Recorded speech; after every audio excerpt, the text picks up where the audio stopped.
ಬೀದರ್ ಹಗಲಲ್ಲಿ ಬೀದಿ ದೀಪ ಉರಿಯೋದನ್ನು ತಡೆಯಲು ಕನ್ನಡ ಸೇನೆ ಆಗ್ರಹ.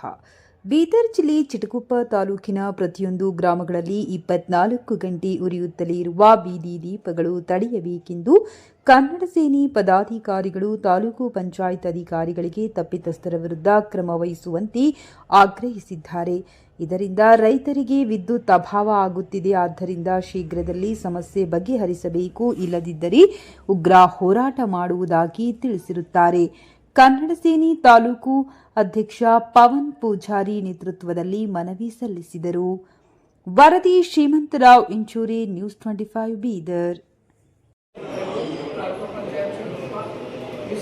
ಪ್ರತಿಯೊಂದು ಗ್ರಾಮ ಪಂಚಾಯತ್ ವ್ಯಾಪ್ತಿಯ ಗ್ರಾಮದಲ್ಲಿ ಹಗಲು ಕಂಬಗಳಿಗೆ ವಿದ್ಯುತ್ ದೀಪ ಉಳಿಯುತ್ತಿರುವ ಬಗ್ಗೆ ಮಾನ್ಯ ಈ ಮೇಲ್ಕಂಡ ವಿಷಯಕ್ಕೆ ಸಂಬಂಧಿಸಿದಂತೆ ನಾವು ಕನ್ನಡ ಸೇನೆ ಕರ್ನಾಟಕ ಸಂಘಟನೆ ವತಿಯಿಂದ ತಿಳಿಸಿಪಡಿಸುವುದೇನೆಂದರೆ, ಪ್ರತಿಯೊಂದು ಗ್ರಾಮದಲ್ಲಿ ಹಗಲಲ್ಲೂ ಕಂಬಗಳಿಗೆ ವಿದ್ಯುತ್ ದೀಪ ಉರಿಯುತ್ತಿದ್ದು, ಇದರಿಂದ ರೈತರಿಗೆ ವಿದ್ಯುತ್ ಸರಿಯಾಗಿ ದೊರೆಯುತ್ತಿಲ್ಲ.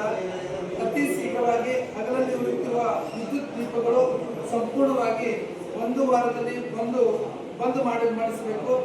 ಇಲ್ಲದಿದ್ದರೆ ತಾಲೂಕು ಪಂಚಾಯತ್ ಕಚೇರಿ ಎದುರುಗಡೆ ಪ್ರತಿಭಟನೆ ನಮ್ಮ ಕನ್ನಡ ಸೇನೆ ಕರ್ನಾಟಕ ವತಿಯಿಂದ ಮಾಡಲಾಗುವುದೆಂದು ಇದು ವಿನಂತಿ ಕೂಡ